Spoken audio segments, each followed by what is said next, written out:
Recientemente hemos presenciado el ascenso a la cima de las finanzas globales. En 2006 la producción económica mundial rondaba los 47 billones de dólares, es decir, un 47 seguido de 12 ceros. El valor total de los mercados de valores fue de aproximadamente 119 billones de dólares, más del doble del valor anterior. Y la deuda pendiente de la nueva forma de vida financiera, conocida como derivados, fue de 473 billones de dólares, una cifra 10 veces mayor. En 2007 nos convertimos en el planeta de las finanzas. El mundo entero estaba interconectado, pero no solo por cables, barcos y aviones, sino por salas de contratación y bancos de inversión. Funcionan a todas horas. Hemos comprobado que los mercados de bonos, créditos, acciones, seguros y vivienda han evolucionado en Europa y Norteamérica. Y ha llegado el momento de ver cómo esas innovaciones financieras han conquistado el mundo. Esta es la historia de la globalización financiera. La globalización es algo que damos por hecho. Y este mundo interconectado, ejemplificado por el puerto de Hong Kong, presenta muchas ventajas. Pero también tiene una vertiente oscura. Es vulnerable a las convulsiones financieras. Las finanzas no son una ciencia exacta y dependen de situaciones que se escapan del control de los banqueros. El progreso del mundo financiero pocas veces ha sido fácil. Continuamente ha sido zarandeado por las crisis. Hace solo 10 años, lo más probable era que esas crisis surgieran en los mercados emergentes como Asia. Sin embargo, en la actualidad, es Occidente el que se encuentra atrapado por una enorme contracción del crédito. Y en Asia, apenas se han enterado. Un nuevo fenómeno está marcando la pauta de la economía mundial. Los prestatarios norteamericanos dependen de los ahorradores chinos. Se ha creado una relación simbiótica entre China y América. Yo la llamo chimérica. ¿Pero conseguirá Chimérica superar la era de la globalización financiera? Hace 100 años otra época de globalización financiera terminó de un modo estrepitoso. Y no existe ninguna razón para que eso no vuelva a ocurrir de nuevo en la actualidad.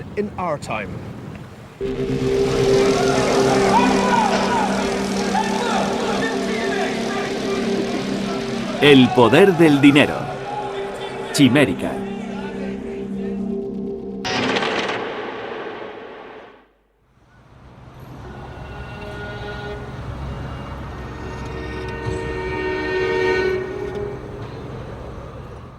Se solía decir que los mercados emergentes eran lugares donde había emergencias.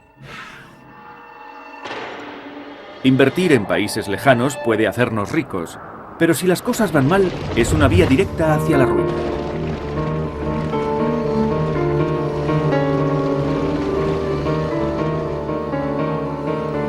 Por eso, muchos de los mercados emergentes actuales son realmente mercados reemergentes.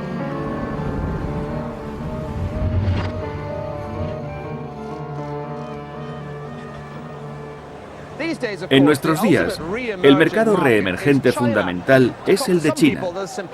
No existe límite para el dinero que se puede ganar aquí. En los últimos 20 años, el continente chino ha seguido el ejemplo de Hong Kong y ha experimentado un boom. No es la primera vez que los inversores extranjeros han acudido a China para hacer fortuna. Aunque la última vez que esto ocurrió, lo perdieron absolutamente todo.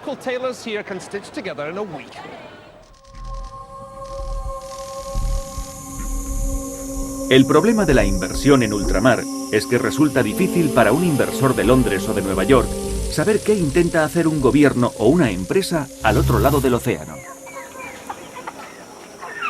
Si los prestatarios extranjeros deciden no pagar su deuda, ¿qué pueden hacer los inversores? Antes de 1914, la respuesta era simple pero efectiva.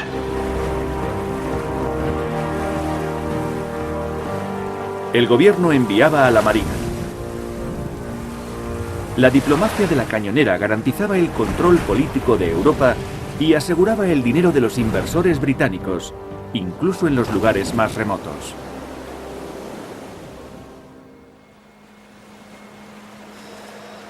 La Royal Navy poseía un poderío naval que hacía fuerte a la primera globalización.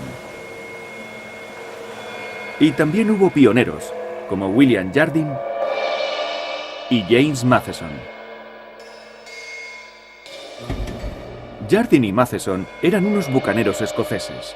En 1832 fundaron una empresa comercial en el puerto de Cantón, al sur de China. Su negocio más rentable era el tráfico de drogas. Traficaban con el opio, producido bajo el control del gobierno británico, para los adictos de China y la India. Ese comercio había sido prohibido por el emperador de China. El 10 de marzo de 1839, un funcionario llamado Lin Se-su llegó a Cantón siguiendo órdenes del emperador. Debía erradicar el comercio de la droga, así que sitió los almacenes británicos de opio y cortó el tráfico. 20.000 canastas de opio, valoradas en 2 millones de libras, fueron confiscadas y arrojadas al mar. Jardine, que se enfrentaba a unas pérdidas catastróficas, acudió a Londres para presionar al gobierno. Exigía la correspondiente cañonera. Y lo logró. El 23 de agosto de 1840 los barcos británicos llegaron a Hong Kong. El Imperio Qing estaba a punto de sentir toda la fuerza del narcoestado de más éxito de la historia.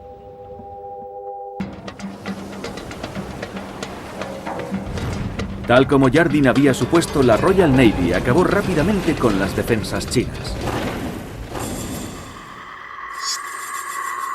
Con el suroeste de China bajo el control británico, el comercio del opio tuvo vía libre.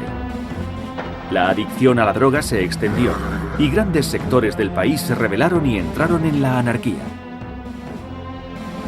Pero para Jardine y Matheson, con su oficina central establecida en Hong Kong, habían llegado los días de gloria de la globalización victoriana.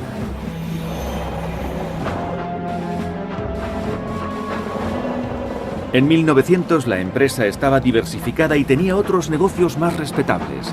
Fábricas de cerveza, telares de algodón, una compañía de seguros y ferrocarriles como el que conectaba Kowloon y Cantón.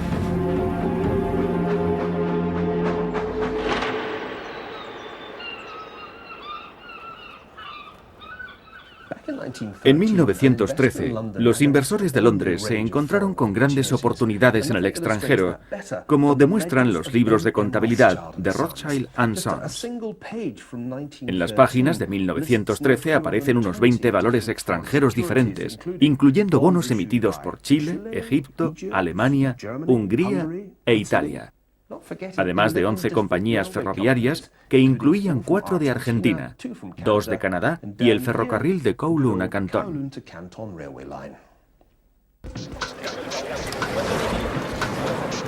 Por primera vez en la historia, la economía mundial estaba unificada mediante una combinación de comercio y altas finanzas. Sin embargo, esta primera era de globalización terminó violentamente debido a la Primera Guerra Mundial.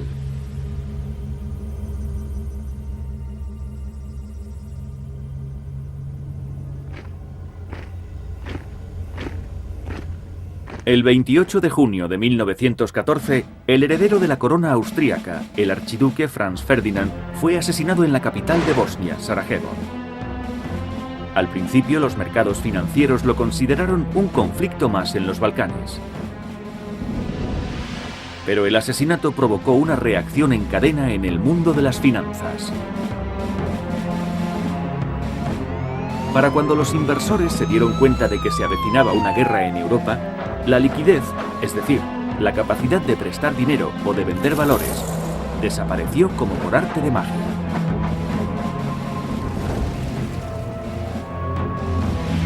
La suspensión de las finanzas internacionales fue un duro golpe para la globalización. Es fascinante seguir el inicio de la Primera Guerra Mundial a través de las páginas financieras del Times de Londres. Hasta el 22 de julio de 1914, nadie pensó que el asesinato del archiduque Franz Ferdinand, ocurrido 3 semanas antes, podría acarrear graves repercusiones financieras. 10 días más tarde, el 1 de agosto de 1914, el Times informaba del cierre del mercado de valores. Permaneció sin sesiones hasta el 4 de enero de 1915. Pero, ¿por qué los inversores parecían indiferentes ante la tragedia? Porque la innovación financiera y la integración global les hicieron creer que el mundo era estable.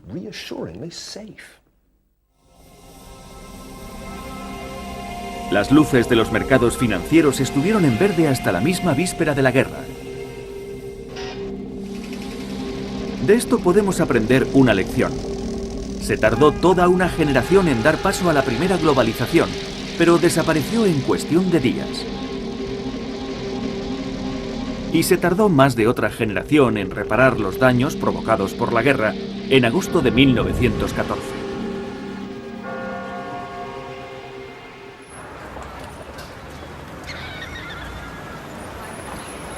La Primera Guerra Mundial puso fin a la primera globalización. Hasta finales de los años 60, las finanzas internacionales dormitaron. Algunos incluso creyeron que estaban muertas. En 1944, los aliados, que pronto se alzarían con la victoria, trataron de diseñar un nuevo orden financiero. El comercio sería libre, pero los movimientos de capital obedecerían a estrictas leyes. Cuando el dinero pasaba a través de las fronteras, iba de un gobierno a otro.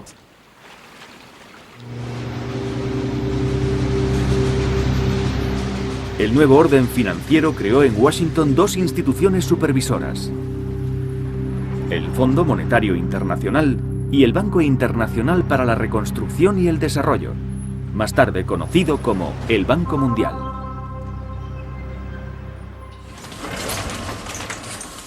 Pero en los años 70 los exportadores de petróleo de Oriente Medio empezaron a acumular grandes sumas de dinero. Los banqueros occidentales deseaban reinvertir el dinero en préstamos y las 2 instituciones supervisoras relajaron su control. La globalización volvía a nacer.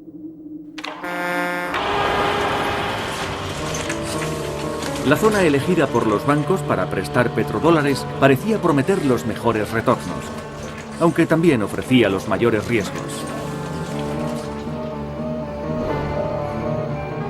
En 7 años, Sudamérica cuadruplicó sus préstamos del extranjero y superó los 315.000 millones de dólares.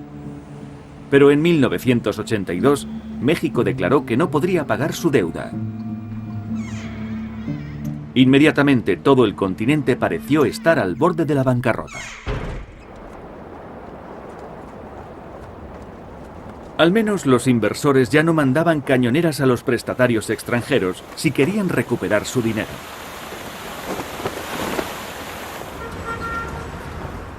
La responsabilidad de esa crisis recaía sobre el Fondo Monetario Internacional y el Banco Mundial, que no tenían buques de guerra.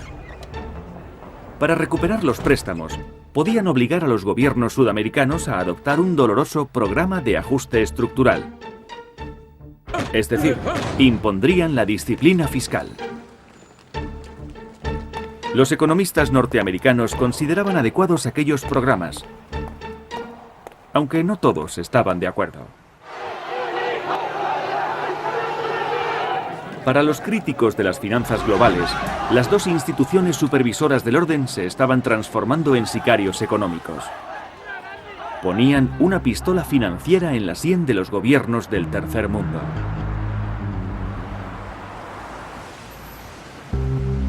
Afianzaban dictadores y apoyaban los intereses del imperialismo norteamericano.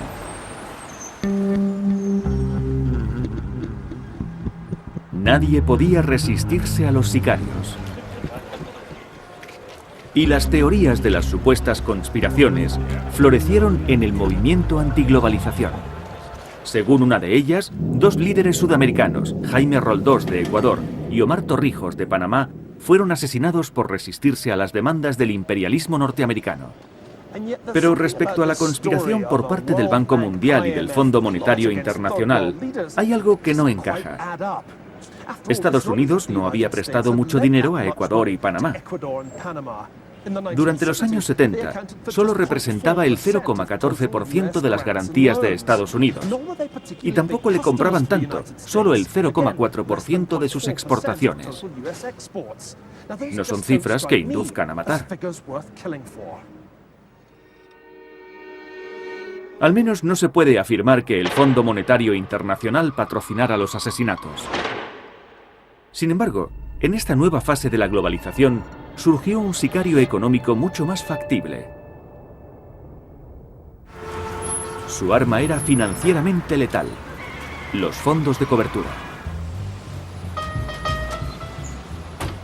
Los hombres que manejaban los fondos de cobertura intimidaban precisamente porque no necesitaban recurrir a la violencia para lograr sus propósitos.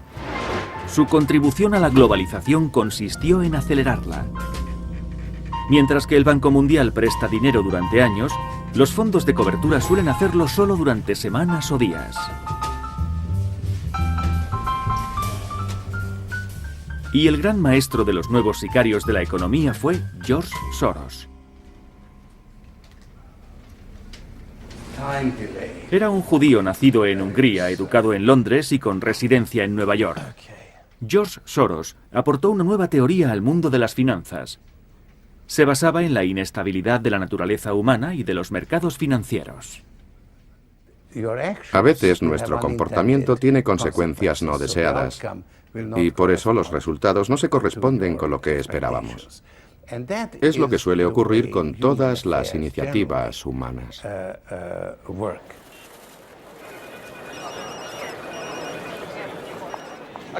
Según la teoría de Soros, los mercados financieros no son totalmente eficientes y mucho menos racionales. Y los precios son solo el reflejo de la ignorancia y de las tendencias de millones de inversores. De acuerdo con Soros, los mercados pasan por ciclos de expansión y de caídas porque el comportamiento humano es proclive a la euforia y al abatimiento.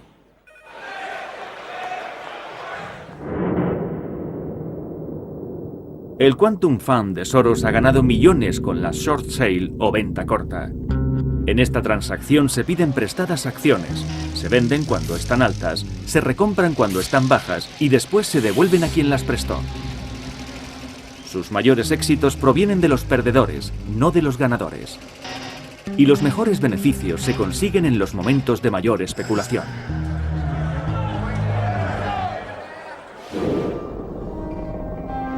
El 16 de septiembre de 1992, cuando la libra británica pasaba por una mala situación, Soros le hizo una jugarreta al Banco de Inglaterra. Estaba convencido de que los especuladores como Soros saldrían ganando en caso de enfrentarse al gobierno británico. Era cuestión de aritmética.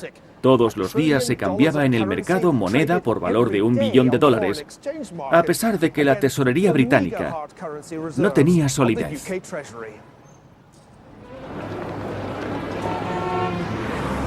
En aquel momento la libra británica estaba fuertemente ligada al marco alemán por medio del mecanismo europeo de cambio. Los intereses subieron en Alemania debido al alto coste de la reunificación y, por tanto, también subieron en Gran Bretaña, perjudicando a propietarios y empresarios. Soros previó que el ministro de Economía británico, Norman Lamont, se retiraría del mecanismo europeo de cambio y devaluaría la libra. Fue la mayor apuesta de Soros.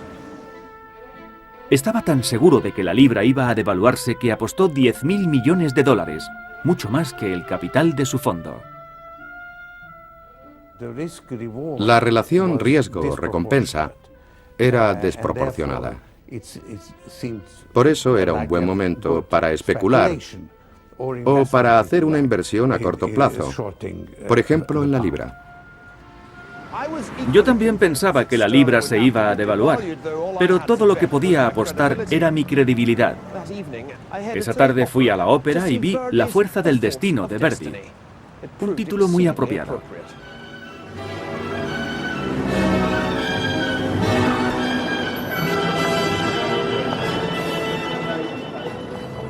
En el intermedio se anunció que el ministro de Economía había declarado que Gran Bretaña se retiraba del mecanismo europeo de cambio. ¡Qué alegría! Hoy ha sido un día muy difícil. Un gran flujo especulativo ha seguido deteriorando el funcionamiento del mecanismo de cambio.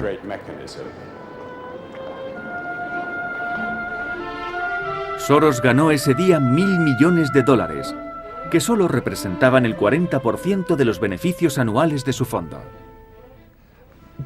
¿Sintió que triunfaba cuando se hizo realidad su pronóstico y obtuvo tantos beneficios? Por supuesto, como cuando apuestas y ganas. Naturalmente estaba satisfecho y obtuve grandes beneficios.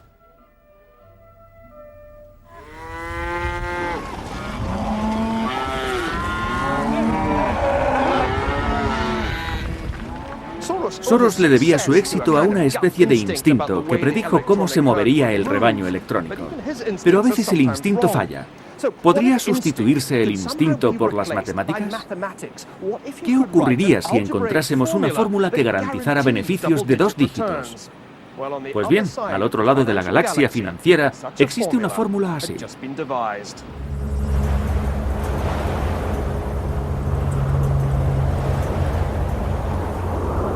Al mismo tiempo que la nueva globalización fomentaba el comercio y el crecimiento, también aumentaba la vulnerabilidad a las convulsiones financieras que se extendían por el mundo.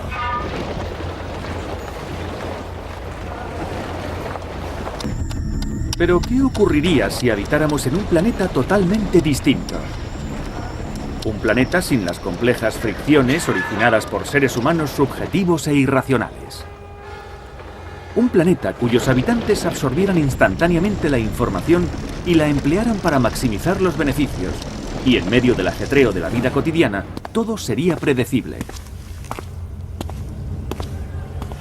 En este mundo perfectamente vigilado e interconectado, un hundimiento imprevisto del mercado de valores sería muy poco frecuente. Solamente ocurriría una vez cada 4 millones de años. Ese fue el planeta que imaginaron los más brillantes economistas financieros de los tiempos modernos. Y esto es lo que su planeta parecía.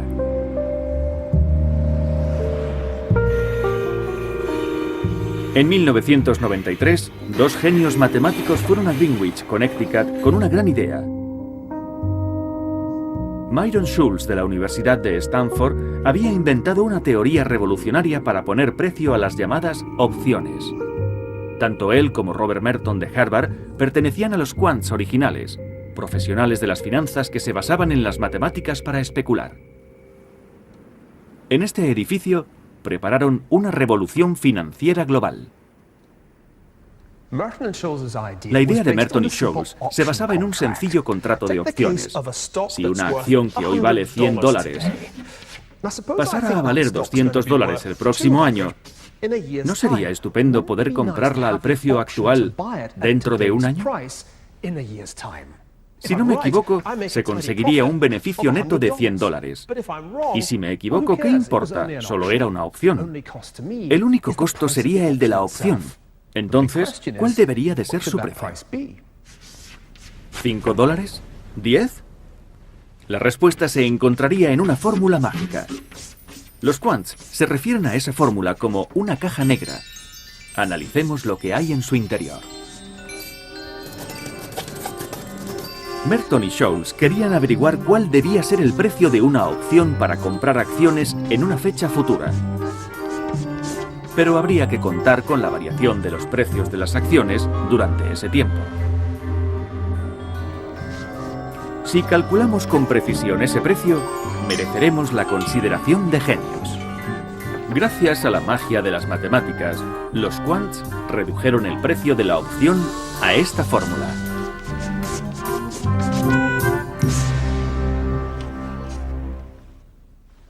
¿Están confusos? ¿Creen que el álgebra es difícil? Para los quants resultaba sencillo. Y para conseguir dinero necesitaban mercados con personas que no supieran valorar las opciones. En los primeros 2 años, la compañía de Merton y Scholes, Long Term Capital Management, ganó una fortuna vendiendo opciones que nunca fueron ejercidas. Los compradores no acertaron en su predicción. También arrasaron comprando valores de toda clase que los más previsores no consideraron rentables. Sin duda, fue el mejor momento para los vendedores de coches de lujo de Greenwich. Pero para generar esos inmensos beneficios, en Long Term tuvieron que pedir dinero prestado. Así podían apostar algo más que su dinero personal. En agosto de 1997, el capital del fondo estaba por debajo de 7.000 millones de dólares. Pero los valores financiados con los préstamos ascendían a 126.000 millones. Se podría pensar que Merton y Scholes se habrían asustado ante semejante deuda, pero no fue así. De acuerdo con su fórmula matemática mágica, no existía el menor riesgo en una apuesta tan fuerte. Además, Long Term se dedicaba a otras estrategias sin conexión entre sí. Alrededor de 100 con más de 7.600 posiciones diferentes. Es posible que una o dos salieran mal, pero todas sus apuestas no podían ir mal al mismo tiempo. Long Term trabajaba en mercados de todo el mundo, pero su negocio principal era vender opciones en los mercados de valores europeos y norteamericanos. Opciones que se canjearían si en el futuro los precios de las acciones variaban mucho. En su momento, los altos precios de las opciones indicaban que los mercados iban a ser particularmente inestables.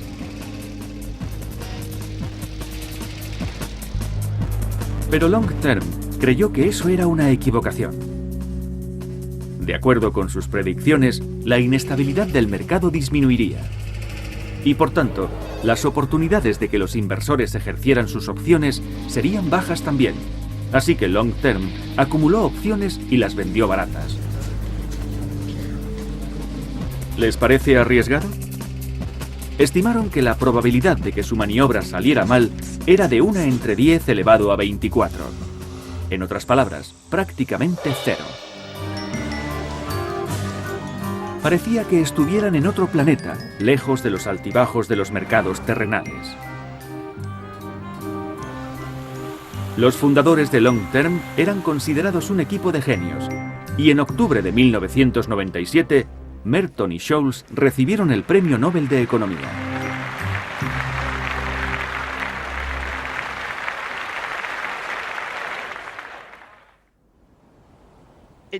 Parecía que el intelecto había triunfado sobre la intuición, como si la fórmula matemática hubiera suprimido el riesgo. Los dos socios de Long Term parecían dispuestos a ganar mucho dinero, más incluso que George Soros. Pero en el verano de 1998, los inversores de los fondos de cobertura estaban despreocupados. Entonces ocurrió algo que amenazó la fórmula de los ganadores del Premio Nobel. La realidad les dio un susto.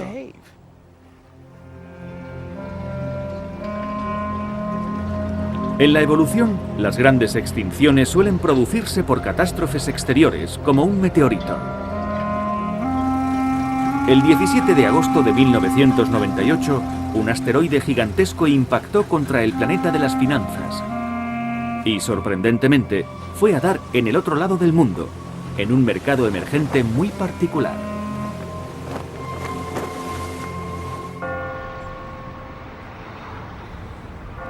Debilitado por los levantamientos políticos, con menores ingresos por el crudo y con una mala privatización, el sistema financiero ruso se desmoronó. Su gobierno se vio forzado a no pagar la deuda, infundiendo inestabilidad al sistema financiero global, y el mercado de valores se vino abajo. ¿Se acuerdan de aquellas opciones que Long Term había vendido? Se basaron en que el mercado de valores no sería inestable, y creyeron que nadie las ejercería. Bueno, entonces lo hicieron. Los quants predijeron que era improbable que Long Term perdiera más de 35 millones de dólares en un solo día. El viernes 21 de agosto perdió 550 millones de dólares, el 15% de su capital. Según los modelos de riesgo de Long Term, aquello era poco menos que imposible.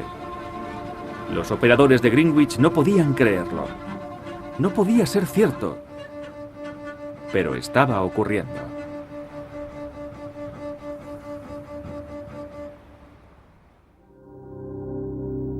Al finalizar el mes, Long Term había perdido un 45% de su capital. Su única posibilidad era buscar un padrino que los rescatara. Y el padrino más poderoso era, por supuesto, George Soros. Fue una humillación para los quants del planeta de las finanzas. Debían suplicar un rescate al profeta de lo irracional y lo inestable. Debió de ser una reunión muy tensa. ¿La recuerda?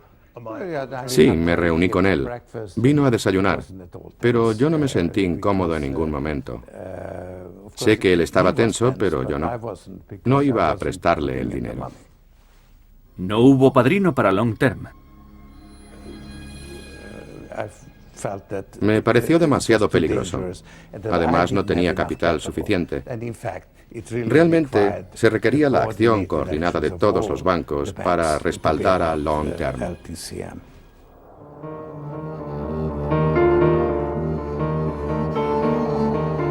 Y eso fue lo que ocurrió.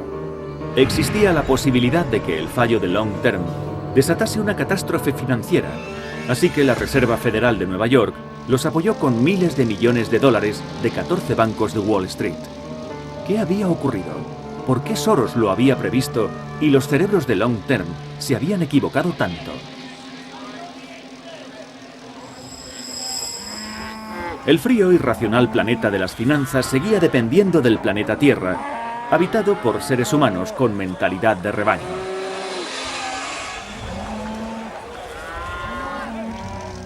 Existía, sin embargo, otra razón por la que Long Term había fallado. Sus modelos de predicción del riesgo se basaban en datos que solo tenían 5 años de antigüedad.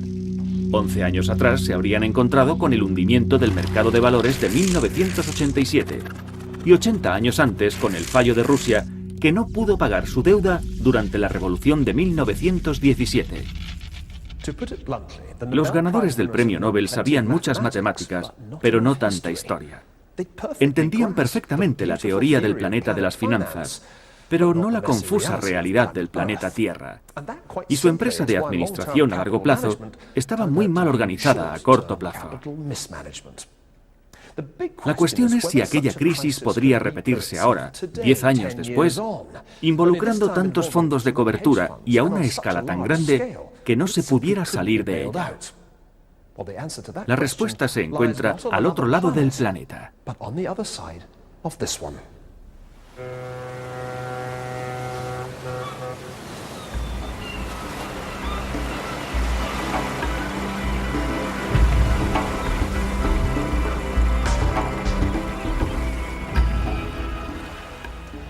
Para algunos, la historia de las finanzas es casi historia antigua, como la de la China imperial.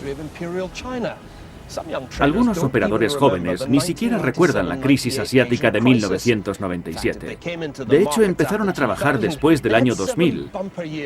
Entonces, los mercados de valores estaban al alza en todo el mundo, igual que los mercados de los bonos y los de las materias primas. De hecho, cualquier valor estaba en alza, y con ellos los productos que se demandan cuando los bonos están altos, como los buenos vinos y los yates.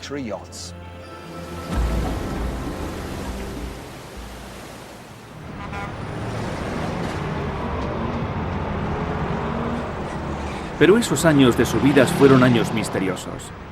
Los mercados se disparaban cuando subían los intereses a corto plazo, lo que produjo desequilibrios en el comercio y aumentó el riesgo político.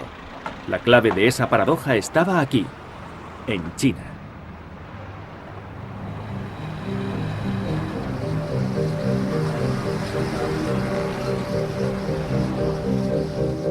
Esto es Chongqing, en la orilla del río Yangtze. A lo largo de miles de kilómetros de ribera, encontramos diferentes empresas frecuentadas por los occidentales.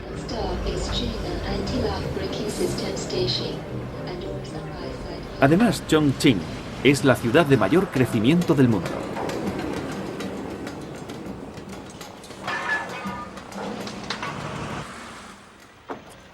He viajado por muchos países y nunca he visto nada igual.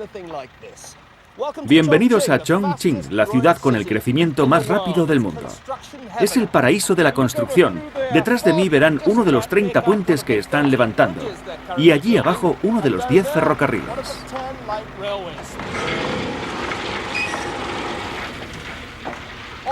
Antes, en esta zona, todo eran tierras de labor. Pero hace 6 meses se empezaron a edificar millones de metros cuadrados de oficinas. Quieren convertir Chongqing en la capital económica de China. Y quizás en la capital económica del mundo.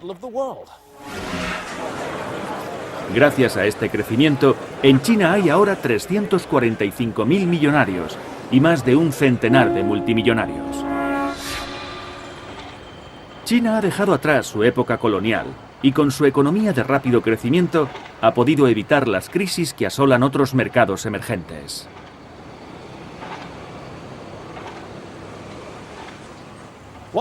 China también ha evitado las crisis porque la mayoría de sus inversiones no han sido financiadas por extranjeros, sino por los ahorros chinos. Ha habido inversión extranjera, pero la mayoría en forma de fábricas que en tiempos de crisis no se pueden liquidar fácilmente. Tan grandes eran los ahorros chinos que han dado un giro a la globalización. Antes eran los occidentales los que prestaban dinero a los asiáticos. Pero ahora son los chinos los que prestan dinero a los norteamericanos. Bienvenidos al nuevo país de China y América, Chimérica.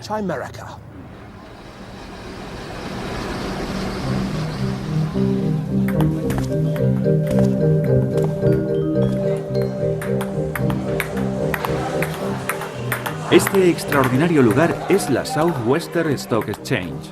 Los habitantes de Chongqing vienen aquí a comer, a jugar al ping-pong y a invertir o a apostar en la bolsa. Esto es lo que define la economía china en la actualidad. Y cada vez más, también la economía mundial. Los inversores chinos quieren saber qué hacer con sus grandes ahorros. Después de varios años de inestabilidad, los chinos están ahorrando una buena parte de sus ingresos, cada vez mayores. En cambio, los norteamericanos apenas ahorran.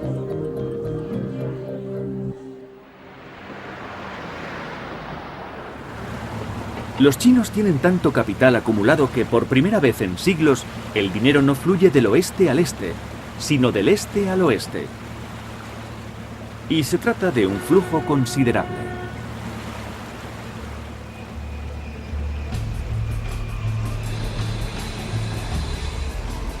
En el año 2007, Estados Unidos necesitó que el resto del mundo le prestara unos 800.000 millones de dólares, más de 4.000 millones al día. Por contraste, China tenía un superávit por cuenta corriente equivalente a más de la cuarta parte del déficit norteamericano. Y una parte significativa de este superávit fue prestada a Estados Unidos. De hecho, China se ha convertido en el banquero de los norteamericanos.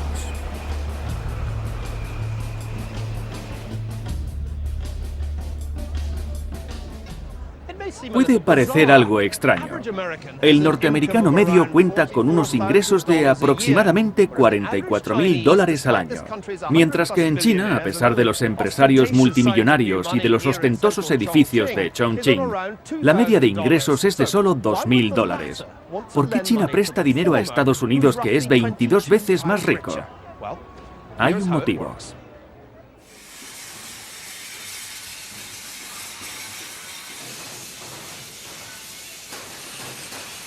Desde el punto de vista chino, la mejor manera de emplear a su población era exportar productos manufacturados a Estados Unidos y su insaciable mercado consumista. Pero para que sus exportaciones fueran baratas, China tuvo que impedir que su moneda se reforzara frente al dólar y compró miles de millones de dólares en los mercados mundiales. Hasta hace poco esto parecía beneficiar también a Norteamérica. En Estados Unidos, la forma más fácil de enriquecerse era importar productos chinos a gran escala y venderlos en grandes superficies. Empresas como Walmart han obtenido grandes beneficios, ya que han recurrido a fuentes como China con su barata mano de obra. Solo en 2006, Walmart gastó unos 9.000 millones de dólares en productos chinos. Pero al mismo tiempo vendió miles de millones de bonos al Banco Popular de China. Así, además, han podido disfrutar de intereses muy bajos. Esta situación se llama win-win y ambas partes salen ganando. Este es el maravilloso país dual de Chimérica, responsable del 33% de la producción económica mundial y de más de la mitad del crecimiento global en los últimos 8 años.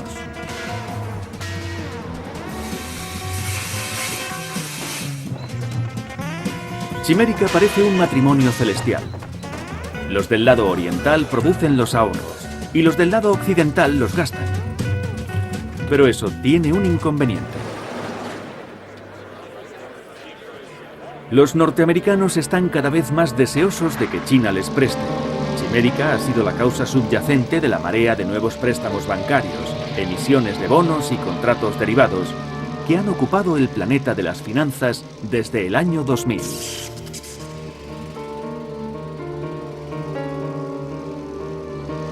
Y a su vez, ha sido la razón por la que el mercado hipotecario norteamericano, que tenía tanta liquidez en 2006, concediera créditos subprime a personas sin ingresos y sin valores, los ninja.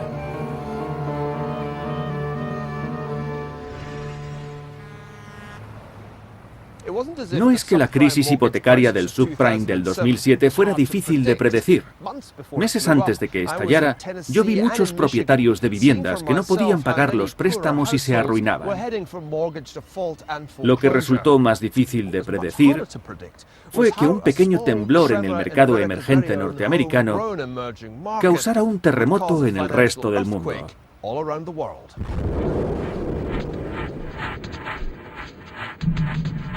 No muchos pudieron adivinar que la falta de pagos de las hipotecas subprime iba a conmocionar el mundo, que un banco británico sufriría su primera caída desde 1866, o que uno de los grandes bancos de inversión norteamericanos, el Lehman Brothers, quebraría.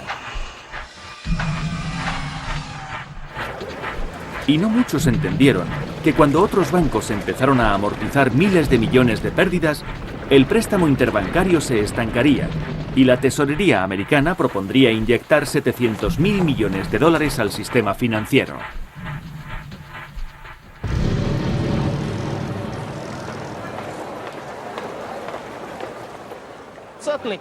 Ciertamente, en junio de 2008, parecía que la recesión era inminente en Estados Unidos. Pero en Hong Kong no veo muchos signos de recesión. ¿Podría la mitad china de Chimérica haberse desprendido exitosamente de la mitad norteamericana?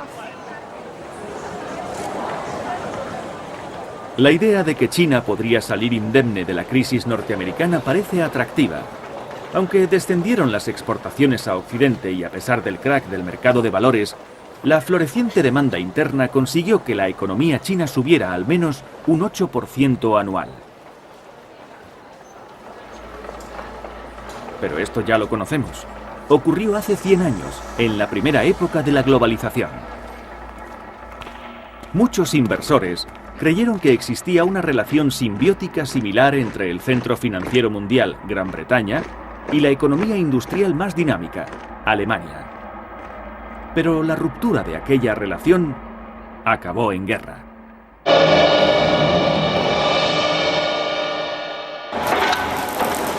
Ahora, igual que antes de la Primera Guerra Mundial, una delgada línea separa la simbiosis de la rivalidad. Según algunas estimaciones, el Producto Bruto de China podría sobrepasar el de Estados Unidos en el año 2027. Algunos críticos del comercio libre opinan que no quedará nada de la industria norteamericana. Y cuanto más empeoren las cosas en Estados Unidos, más fuertes serán las quejas.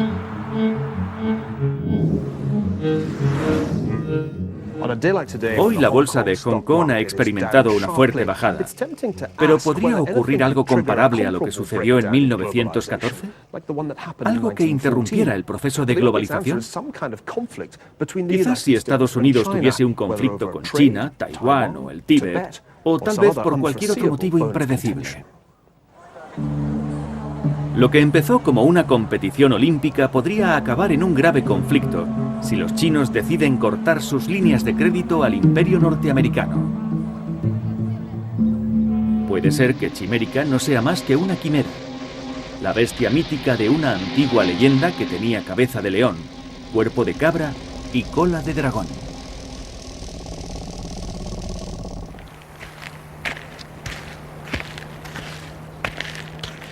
Un conflicto chino-norteamericano parece poco probable, pero si algo hemos aprendido es que las grandes crisis se producen precisamente cuando nadie lo espera. Por eso los que dirigen las empresas, los bancos y los fondos actuales no suelen recordarlas. El hecho de que casi todos los cisnes sean blancos no quiere decir que no haya cisnes negros.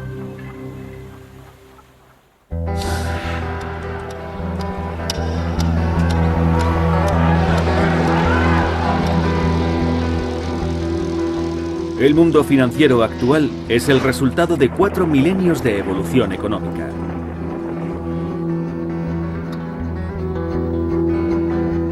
Pero a pesar de la complejidad y diversidad del sistema financiero moderno, el planeta de las finanzas sigue siendo vulnerable a los problemas de los ascensos y las caídas. Y también a la irracionalidad y la inestabilidad humana. Quizás sea esta complejidad lo que nos ha hecho más vulnerables a las crisis. Durante 4.000 años, desde la antigua Mesopotamia hasta la moderna China, el progreso del mundo financiero ha sido fundamental para el progreso humano. Es una extraordinaria historia de innovación e integración que nos ha ayudado a prosperar. Sin embargo, el planeta de las finanzas nunca podrá escapar de la irracionalidad del planeta Tierra. Los quants nunca podrán predecir el factor humano, nuestra tendencia a descartar lo improbable, nuestros desequilibrios anímicos o nuestra incapacidad para aprender de la historia.